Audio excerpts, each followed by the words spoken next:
Episode 8 is a follow up of episode 7.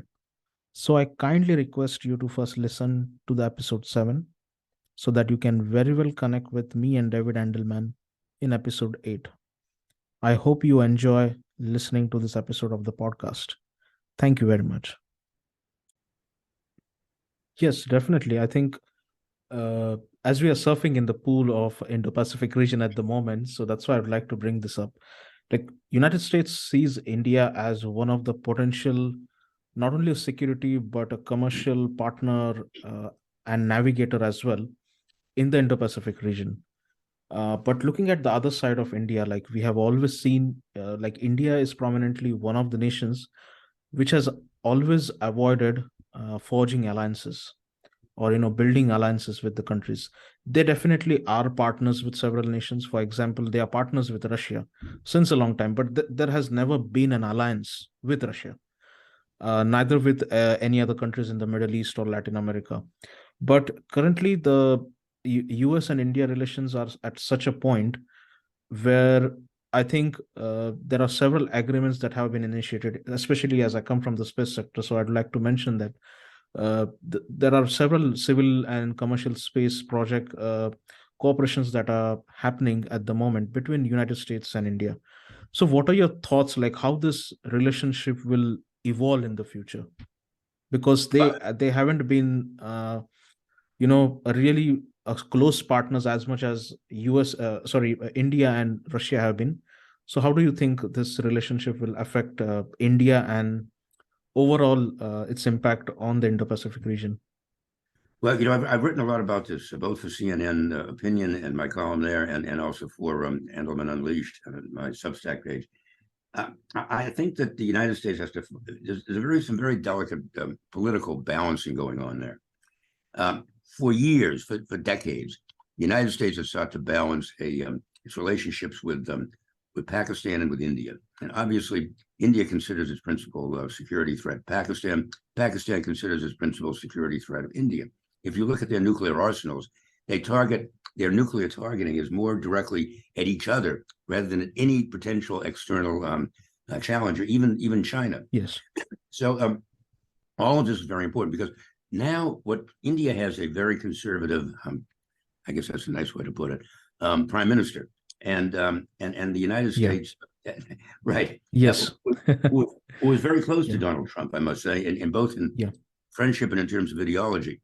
So now the question is, the United States really needs India to be very much on its side, particularly in terms of not helping Russia any more than it has in the past, perhaps considerably less, in terms of being sourcing some high-tech material that we were formerly sourcing from China.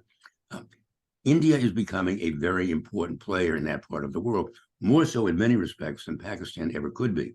And now with the end of the war in Afghanistan, there's really, there's even less incentive for the United States to really play equal in that, play fair in that part of the world and treat each of these countries equally. Pakistan, of course, the United States needed to keep close ties to because that was where the Taliban saw as its principal foreign refuge away from the fighting. That's no longer an issue, not particularly an issue. So the question now becomes, how do we develop this delicate balance between a country like India that is led by a head of state, a head of government, who is substantially divergent from the current regime in the United States and from much of the democratic countries in Western Europe as well, and while at the same time you're not alienating a country like Pakistan, which is still a nuclear armed nation in a very sensitive part of the world. So it's a very delicate balance. And my fear is that we are going to lean far too far towards the Indian side and not present and abandon our even-handed treatment of these countries. And I think that could be a huge mistake going forward. And I'm sorry to say that for someone I know your origins and so on, Omkar. I'm sorry to have to say that, but no problem. Yeah, I think that's an important issue to deal with. Yes. No, definitely. I agree completely with your points. So just on this line, as you mentioned, Afghanistan, looking ahead, recently we saw that India and UAE, they kind of skipped dollar trading in dollar, I mean US dollar, and they are trading in their respective currencies at the moment. So do you think like this is the gradual impact of decentralization of power? Oh, the currencies certainly have a major impact on power equations. There's no doubt about that.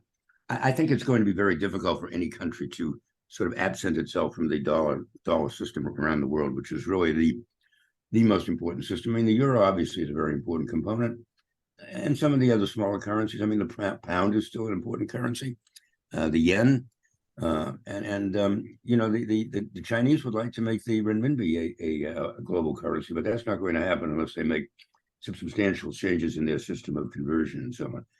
So, but it's still we're playing in a dollar world. Let's face it. Almost all major securities and so on are denominated in dollars eventually. This is something you can't avoid. You can avoid it for a short period of time, and you can. The Russians have become very adept at that recently, but it's not something you can avoid eternally. And I don't think, and I see no reason why you should be able to. Bitcoin, everybody was saying, oh, that's an alternative currency that's going to stick. That's not the case anymore. Bitcoin is fading. So I don't know what the alternative is.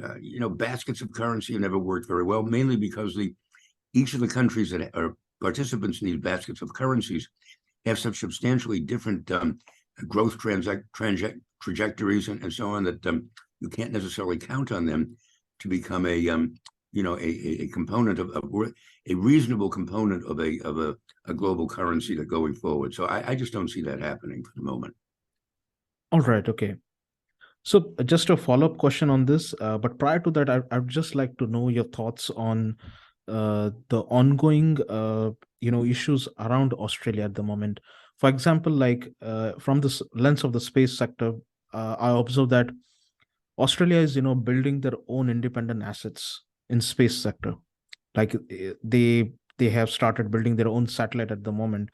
Of course, most of the companies involved in those projects are still the US-based companies, but the satellite that will be built will be an independently operated satellite for the Australian Armed Forces and for their other utilities as well. So this is also a signal because Australia has been traditionally dependent on the United States, to lease the satellite capacity or to utilize any kind of asset related to the space technology for the military purpose from the United States. So do you think like this independent position of Australia, possibly how it will impact the US-Australia relationship? Because we have seen recently Australia has been in this pool of conflict, I would say like of a cold conflict, not a hot conflict with China, which happened like a year or two ago. So what are your thoughts on this? I can't see Australia really pulling away from its almost utterly totally reliance on the United States in terms of the military industrial complex, and particularly in terms of the military. You're going to look particularly at the submarine program, and that's something I followed very closely because it involved the French very, very closely last year. In fact, maybe perhaps it's 2 years ago now. The French had convinced the Australians that they should indeed begin to break away from United States dependence, and they signed a huge contract to build the next fleet of conventional submarines for the Australian Navy. Then the Americans came along, somehow managed to pry that contract away from the French, much to the chagrin of Emmanuel Macron. He was furious about this. And give it to the American suppliers. So, which is where it stands right now. The problem is that the Australians have never, the French recognize this, which is the reason they didn't. No, the French recognize that the Australians did not have the capacity to run and operate a fleet of nuclear-powered submarines. They didn't have the understanding, they didn't have the knowledge, they didn't have the training, they didn't have any of the technological abilities, which is why they agreed to build a fleet of conventional submarines. Well, now you have the Americans in there with all different kinds of aspirations. The Australians' capacities in that respect haven't gotten any better, or any more accomplished. So, but now they're totally reliant on the United States in those terms. So it's hard for me to see that. Look, Australia wants very much to have an independent, charted independent course, but it also understands that it's also, in the shadow of a very a substantially rebuilding China that is has its own military aspirations in that whole region. They need to be, at least to a degree, under the American umbrella, so as not to become more increasingly within the shadow of China. So I think that's what we really have to look at, whether it's in space, whether it's under the sea or on the sea, whether it's on land. Australia is going to remain, I think, a very closely tied to American strategic interests. Yeah, nice to have this perspective. So, and just a follow-up question, I would say, to this question itself, because I think we are approaching the end of the podcast. So, will US cast a wide net over its international presence and restructure its foreign policy to overcome this impact, of how it's possibly losing a control over some countries?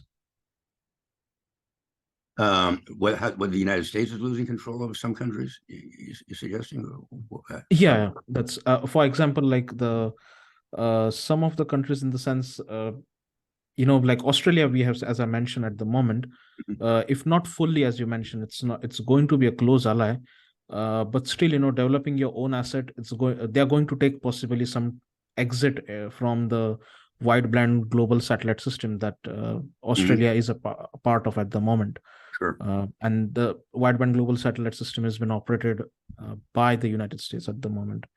So there might be a time, when Australia, in some sectors, might be, operating independently. So similarly, there might be some other countries, especially like countries like India, where US is trying very hard to possibly, initiate a kind of an alliance or maybe a strong partnerships, but they're still not having that kind of hold the way they should have. So do you think like they might possibly restructure their foreign policy in the future? I frankly can't see most countries restructuring their foreign policy in that extent. I mean, just take Indonesia. Indonesia is a place that I know fairly well, going back almost 50 years now, to the time when I was out in that part of the world. The Indonesians at that point, back in the 1970s, had established an Intelsat, a program using, I believe it was Hughes satellites and telecommunications equipment, and they wanted to establish a network of telephone, telex, and video capacity, and on many of its small outlying islands, all over this huge archipelago that is tremendously spread out across Southeast Asia. So they built some of these ground stations, which were completely useless. They were sold a bill of goods, I think, by the American manufacturer. I went out to visit one of them on an island that was the island called Sumba, which was 3 islands east of Bali, way out. There was only 2 flights a day, one in and one out. 2 flights a week, one in and one out to this island. So I went out there. I stayed there for a week. There were basically only two telephones in this entire island. 2, and they had this enormous satellite ground station. There's one particular use was that the lights on it, they were lit up throughout the night, all night long, in the area, in the region right around where the satellite ground station was, for security. But it was also the only lighting on the island. It had its own generator, so that the young people on the island could play football, soccer, at night under the lights. They were delighted by that. That was the principal use for that entire satellite ground station, as far as I could see. But that's the kind of issue that does not go down well in these days.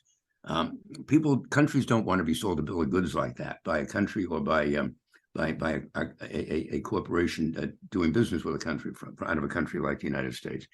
And I think we need to be very careful about that. And I think these companies need to be very careful about that. That's the mistake I think that China is making in Africa. They've done that sort of a thing in Africa. So yes, you can say that. Obviously, India is going to be playing an increasingly important role in Asia and in the world, in terms of economic terms, in terms of production the ability to staff and expand factories and particularly in the technology fields, satellites certainly, but also in terms of chips and other components, electronic components. So I think that this is all something that we really need to pay very close attention to and watch how all of this develops. Yes. And from your perspective, what role will China play in the future, and possibly how it will impact the Indo-Pacific region? Well, nothing good, I'll tell you right now. Nothing good at all. Look, China is really it's feeling that it's the most powerful country in the world. I mean, they like to think that they've surpassed the United States in their ability to project their power. They haven't yet gotten to that degree, but as they do, and I think it will take less than a decade for them to get to that position, where they do have the ability to project around the world, to project their military power, and as well their economic and social power as well. That's going to be a concern. How does the United States, how does the Western Alliance counter something like that? We've never had to deal with something like that before. Remember, when Russia was the Soviet Union, they controlled Eastern Europe, and that was the principal challenge. And NATO was set up to make sure that Russia was contained within Eastern Europe. There was there was competition in the Third World and so on.